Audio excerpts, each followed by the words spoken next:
በአማራ ክልል ከሚገኙ ዞኖች መካከል አንዱ የሆነው የሰቲት ሁመራ ዞን ምክትል አስተዳዳሪና የሰላምና ጸጥታ ዘርፍ ኃላፊ ኮሎኔል ደመቀ ዘውዱ አፈሙዛቸውን ወደ ብልጽግና ሊያዞሩ የሚችሉበትን ማስጠንቀቂያ ሰጥተዋል። በህወሓት ወረራ ስር ገብቶ የነበረውን ወልቃይትን በክንዳቸው ካስመለሱ በኋላ ተደጋጋሚ የሆነን የህዝብ ድምጽ ላገኘው ተሻገርና ለሚመራው ተቋም ያቀረቡ ቢሆንም ህጋዊ እውቅና አትሰጡም በከመባላቸው ባሻገር የዞኑ በጀት ለትግራይ ክልል እየተላከ በራሳቸው ዞንን እያለሙ ያሉት የዞኑ አስተዳዳሪዎች ህወሓትን ለመጣል የሚጠቀምባቸው ብልጽግና የምርጫ ክልላቸውን በትግራይ ክልል እንዲሆን በማድረጉ ከበድ ያለ ቁጣ ተቀስቅሷል። የኮሎኔሉን ረዘም ያለ ማስጠንቀቂያ ይዘናል፣ ተሰሙታላችሁ። ፋኖ ከዚህ ቀደም ሲፈጽም የነበረውን በቦምብና በክላሽ የታገዘ የደፈጣ ማጥቃትን ወደ ዲሽቃና ሞርተር በማሸጋገር ደረጃውን ከፍ ማድረጉ ተገልጿል። የብልጽግና ወታደራዊ ኃይል በፋኖ ቀለበት ውስጥ ሰብቶ ሙትና ቁስለኛውን ማንሳት እስኪከብደው ድረስ ከባድ የሆነ ሽንፈትና ኪሳራን ከግር ጥፍሩ እስከ ራስ ጸጉሩ ተከናንሟል። ቀጥታ ከግንባር የደረሰን መረጃ በዝርዝር ይዘነዋል። የደቡብ ወሎ ዞን ኮማንዶ ፖስት አመራሮች በመካነ ሰላም ከተማ ባካሄዱ ሚስጥራዊ ስብሰባ ከወትሮ በባሰና ተከታታይነት ባለው መልኩ በንጹሃኖች ላይ ጥቃት እንዲፈጸም ስለመወሰናቸው ለሚዲያችን የደረሰው መረጃ ያመላክታል። ከአንድ የዞኑ አመራር አፈትልኮ የወጣውን መረጃ ይዘነዋል፣ ወደ እናንተ ይደርሳል። ያለ የሌላ ኃይሉን አሰልፎ ከብልጽግና ጋር የገጠመው የደብረ ጽዮን ቡድን ቅድመ ሁኔታዎች ከተሟሉ ለሰላም ዝግጁ ነኝ ማለቱ ተሰምቷል። የአማራ ብልጽግና የተካደበትን የአብይ አህመድ ፍላጎትም ይዘነዋል። ሰላም ጤና ይስጥልን ክቡራትና ክቡራን የሚዲያችን ቤተሰቦች ነው። ለሰዓቱ የተመራረጡ መረጃዎች ወደ እናንተ የምናደርስበት ተገናኝተናል። አብራችሁን ሁኑ። የወልቃይትን ህዝብ ክብርና ፍላጎት የሚነካ ነገር ከኛ ጋር ቦታ የለውም፣ ተከዜን ተሻግሮ የአማራን ህዝብ ማጥቃት አይችልም በሚል የተሰመረው መስመር በወልቃይት ላይ ፖለቲካ ለሚሰራ ብልጽግና የተከለከለ ነው ሲል ኮሎኔል ደመቀ ዘውዱ ተናገረ። በአማራ ክልል ከሚገኙ ዞኖች መካከል አንዱ የሆነው የሰቲት ሁመራ ዞን ምክትል አስተዳዳሪና የሰላምና ጸጥታ ዘርፍ ኃላፊ ኮሎኔል ደመቀ ዘውዱ አፈሙዛቸውን ወደ ብልጽግና ሊያዞሩ የሚችሉበትን ማስጠንቀቂያ ሰጥተዋል። በህወሓት ወረራ ስር ገብቶ የነበረው ወልቃይትን በክንዳቸው ካስመለሱ በኋላ ተደጋጋሚ የሆነን የህዝብ ድምጽ ላገኘው ተሻገርና ለሚመራው ተቋም ያቀረቡ ቢሆንም ህጋዊ እውቅና አትሰጡም ከመባላቸው ባሻገር የዞኑ በጀት ለትግራይ ክልል እየተላከ በራሳቸው ዞኑን እያለሙ ያሉት የዞኑ አስተዳዳሪዎች ህወሓትን ለመጣል የሚጠቀምባቸው የብልጽግና የምርጫ ክልላቸውን በትግራይ ክልል እንዲሆን በማድረጉ ከበድ ያለ ቁጣ ተቀስቅሷል። የህዝቡን ቁጣ ያስተጋቡት ኮሎኔል ደመቀ ዘውዱ ተከዜን ተሻግሮ ወረራ ሊፈጸም ያሰፈሰፈውን ኃይል ገርፈው እንደመለሱ ከተናገሩ በኋላ አሁንም ውጊያው ይቀጥላል፣ ተሸክሞት የመጣውን መሳሪያ እየተቀበልን አሰናድ እንሰደዋለንም ብለዋል። ኮሎኔሉ በቀጠናው እየተደረገ ያለውን ትንቅንቅ ተከትሎ ወልቃይትን በእኛ ደም ተረማምዶ ካልሆነ ከአማራ ህዝብ የሚነጥለው ምድራዊ ኃይል የለም ያለ ሲሆን ገለልተኛ ነኝ የሚለው የአብይ አህመድ ተላላኪ ምርጫ ቦርድን ወልቃይትን በትግራይ ክልል ያደረገ ማህተም ይዞ ወደ ዞኑ እንዳይመጣ ያስጠነቀቀ ሲሆን ዞኑ የአማራን ህዝብ ፍላጎት ስለሚያከብር ለሚወሰደው እርምጃ ተጠያቂነቱን ተቋሙ ይወስዳልም ብሏል። ከወያኔ ወረራ አሳንሰን አናየውም ያለው ኮሎኔሉ ከዚህ በኋላ ወልቃይትን ከአማራ መነጠል ሊሞክር ቀርቶ ሊታሰብ የሚችል ጉዳይ አይደለም፣ ይህንን የሚያስብ አካል ካለ ደግሞ በፈለገውና በሚገባው ቋንቋ እንዋጋዋለን ሲልም ኮሎኔሉ አስጠንቅቋል። ማንም ቢሆን በማለት ብልጽግናን ጠቆም ያደረገው ኮሎኔል ወልቃይት ደምና ጥንት ተከፍሎበታል፣ ወልቃይት ዝም ብሎ ብቻ በሰሜን ኢትዮጵያ የሚገኝ መሬት ተብሎ የሚጠራ አይደለም፣ የአማራ ህዝብ የጀርባ አጥንት ነው እንጂ ሲልም ገልጿል። በዞኑ የሚንቀሳቀሰው የተከዜን ዘብ ከፊቱ አሰልፎ ንግግር ያደረገው ኮሎኔሉ የወልቃይት ህዝብ ከህፃን እስከ አዋቂ ግዛቱን ለማስከበር ገንፍሎ መውጣቱ ትልቅ ደስታና ሞራል እንደፈጠረለትም ተነግሯል። ከፊቱ የተሰለፉትን ታጣቂዎች የእናንተን ጀግነት ጥሶ ተከዜን የሚሻገር ጠላት እንደሌለ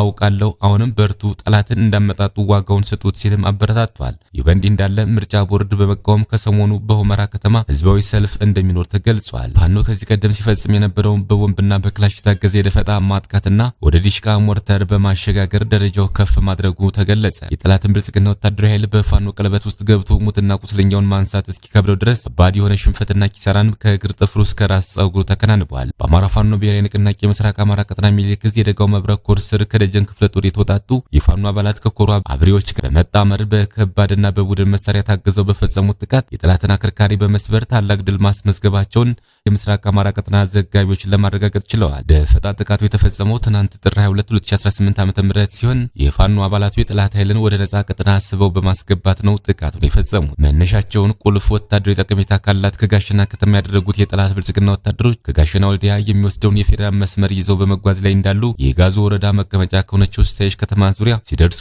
ሊመከት የማይችል ጥቃት ከወደ ፋኖ ተፈጽሞባቸዋል። ራሳቸውን ጥምር ጦር ብለው የሚጠሩት የጥላት ተላላኪ የሆኑ የመከላከያ ሰራዊት የአድማ ብተናና የሚኒሻ ኃይሎች ድንገት በፋኖ ቀጠና ዘው ብለው ገብተው መውጫ ጠፍቷቸው በአፈሙዝ አለንጋ ተገርፈዋል። ፋኖ በሞርተርና በዲሽቃ ታግዞ ባካሄደው በዚህ ደፈጣ ጥቃት 21 የአገዛዙ ወታደሮች ሲገደሉ 37 ወታደሮች ደግሞ የቆሰሉ ሲሆን በድምሩ 58 ወታደሮች ለብልጽግና ስልጣን ሲሉ ሙትና ቁስለኛ መደረጋቸው የሪፖርተሮች አረጋግጠዋል። ከደፈጣ ጥቃቱ በኋላ ተጨማሪ አጋዥ ኃይል በማስመጣት ሙትና ቁስለኛውን በተሽከርካሪ ጭኖ ወደ ጋሸና ከተማ በመሸሽ ላይ የነበረው ይኸው ጸረ አማራ አገዛዙ ኃይል ሁሉም አማራ ፋኖ ነው በሚል በመንገድ ላይ ያገኛቸውን 4 ንጹሃኖች ላይ ጥቃት የፈጸመ ሲሆን በተጨማሪም የዘፈቀደ ተኩስ በመክፈት በርካታ የቤት እንስሳቶችን በጅምላ ገድሏል። የደቡብ ወሎ ዞን ኮማንድ ፖስት በንጹሃኖች ላይ ከወትሮ በተለየ መልኩ ጥቃቶች እንዲፈጸሙ ስለመወሰኑ መረጃው አፈትልኮ ወጣ። የደቡብ ወሎ ዞን ኮማንድ ፖስት አመራሮች በመካነ ሰላም ከተማ ባካሄዱት ሚስጥራዊ ስብሰባ ከወትሮ በባሰና ተከታታይነት ባለው መልኩ በንጹሃኖች ላይ ጥቃት እንዲፈጸም ስለመወሰናቸው ለሚዲያቸው የደረሰው መረጃ ያመለክታል። ይህም ህዝቡ በሚፈጸምበት ጥቃት ተማሮ ጦርነቱን አስቁምልኝ በሚል እንዲጠይቅና ፋኖንም በአደባባይ ወጥቶ እንዲወግዝ ያስችለናል በሚል ነው ውሳኔውን ያስተላለፉት ብለዋል ምንጮቻችን። ገዛዙ ጦርነቱ የተራዘመብኝ ህዝቡ ለፋኖ ደጀን በመሆኑ ነው ብሎ ያምናል። በአንድም በሌላም መንገድ በህዝቡ ላይ የሚፈጸመውን ጥቃት ተባብሶ እንዲቀጥል በማድረግ ህዝቡ በመሰላቸት ለፋኖ የሚያደርገውን ድጋፍ እንዲያቆምና ጦርነቱ እንዲቆም ተማጽኖ እንዲያቀርብ ለማድረግ አገዛዙ እንዳመራጭ እየተጠቀሙ የሚገኘው አካሄድ ነው። ወዲህ ደግሞ ለአማራ ህዝብ ያለውን ጥላቻና ቂም የሚወጣበት መንገድ ሆኖ አግኝቶታል። ስለሆነም ከወደ ፋኖ የሚሰነዘርበትን ጥቃት መቋቋም ሲያቅተው የፈሪ በትሩን በንጹሃን ላይ በማንሳት ሰቅጣጭ ግፍ መፈጸሙን ቀጥሏል። የደቡብ ወሎ ዞን ኮማንድ ፖስት አመራሮች በመካነ ሰላም ከተማ ባካሄዱ ዝግ ስብሰባ በህዝቡ በሚፈጸምበት ጥቃት ተማሮ ከፋኖ ይርቃል፣ እንዲሁም ፋኖን ወደ አደባባይ ወጥቶ እንዲወግዝ ያስደርግልን ያሉት ውሳኔ ስለመወሰናቸው ምንጮቻችን መረጃውን አድርሰውናል። ውሳኔው ከወትሮ በተለየ ሁኔታ በተጠናና ተከታታይነት ባለው መልኩ በንጹሃኖች ላይ ጥቃት እንዲፈጸም የማድረግ ሴራ ሲሆን ይህ መካነ ሰላም ጨምሮ በዞኑ ስር በምዕራብ ወረዳዎች ውስጥ በሚገኙ ቀበሌዎች ላይ እንዲሁም በሌሎች የዞኑ አካባቢዎች ላይ ተፈጻሚ ይሆናል ነው ያሉት ምንጮቻችን። ሴትና ህጻናት ላይ ሳይቀር ፍጹም ጭካኔ የተሞላበት እርምጃ ይወሰዳል ነው የተባለው። ወልዶ ያሳደጋቸውን ህዝብ የሚጠሉና እየጠሉ የሚያስተዳድሩት የኦህዴድ ብልጽግና ተላላኪ ብአዴን ምንጣፍ ጎታች የሆኑ የደቡብ ወሎ ዞን ካድሬዎች ያሳለፉትን ውሳኔ ሁሉም ሰው በውል ተደርቶ ራሱን ከነዚህ ሰው በላ አውሬዎች እንዲከላከል ጥሪ ቀርቧል። በትግራይ ክልል ዳግም እያገረሸ ባለው ወታደራዊ ውጥረት ምክንያት የህዝባዊ ወያኔ ሓርነት ትግራይ የአፍሪካ ህብረት በፌዴራል መንግስቱና በድርጅቱ መካከል ያሉ ያልተፈቱ ጉዳዮችን ለመፍታት እንዲያሸማግል ጥሪ ያቀረበ። ይህ ጥሪ የቀረበው የአውሮፓ ህብረት በሰሜን ኢትዮጵያ ወታደራዊ ግጭቶች ሊከሰቱ እንደሚችሉ ከፍተኛ ስጋቱን በገለጸበት ወቅት ነው። የህወሓት ሊቀመንበር ደብረጽዮን ገብረ ሚካኤል ለአፍሪካ ህብረት ኮሚሽን ሊቀመንበር ሙሐመድ አሊ ዮሴፍ በጻፉት ደብዳቤ ድርጅታቸው ለፕሪቶሪያው ሰላም ስምምነት ተገዥ መሆኑን በድጋሚ አረጋግጠዋል። በፌዴራል መንግስቱና በህወሓት መካከል ያለውን አለመግባባት ለመፍታት ብቸኛውና ዘላቂው መንገድ ውይይት ብቻ መሆኑን የጠቀሰው ደብዳቤው ድርጅቱ ከአፍሪካ ህብረት ከፍተኛ የሰላም ፓናል ጋር ለመነጋገር ዝግጁ መሆኑን ገልጿል። ህወሓት አሁን ያለውን አጣብቂኝ ለመሻገር የአፍሪካ ህብረት አስቸኳይና ንቁ ተሳትፎ እንዲያደርግ ጠየቀ ሲሆን የሰላምና ስምምነቱ ግቡን እንዲመታ አዲስ መነቃቃት መፍጠር እንዳለበት አሳስቧል። የአውሮፓ ህብረት የውጭ ጉዳይና የደህንነት ፖሊሲ ቃል አቀባይ የደህንነት ፖሊሲ ቃል አቀባይ ሰሜን ኢትዮጵያ እየታዩ ያሉ ክስተቶችን እጅግ አሳሳቢ መሆናቸውን ገልጸዋል። ዳግም የሚቀሰቀስ ግጭት በሰላማዊ ዜጎችን በቀጠናዊ መረጋጋት ላይ የሚያስከትለውን ከባድ መዘዝ ለመከላከል ወታደራዊ እንቅስቃሴዎችን በአስቸኳይ ማቆም የግድ ይላል ብለዋል። ህብረቱ የፕሪቶሪያው ስምምነት ለማንኛውም አለመግባባት መፍቻ ማዕቀፍ ሆኖ መቀጠል እንዳለበትና ለዚህም ድጋፍ ለመስጠት ዝግጁ መሆኑን አስታውቋል። ይህ ዲፕሎማሲያዊ ጥረት እየተደረገ ባለበት ወቅት በትግራይ ክልል የድሮን ጥቃት መፈጸሙ በዛሀበሻ ዜና መዘገቡ አይዘነጋም። የትግራይ ከፍተኛ ባለስልጣናት የረድኤት ሰራተኞች ጠቅሶ ሮይተርስ እንደዘገበው ደግሞ በንቴጮ እና በገንዳብታ አካባቢዎች በተፈጸመ ጥቃት የአንድ ሰው ህይወት ሲያልፍ ሌላ ሰው ደግሞ ቆስሏል።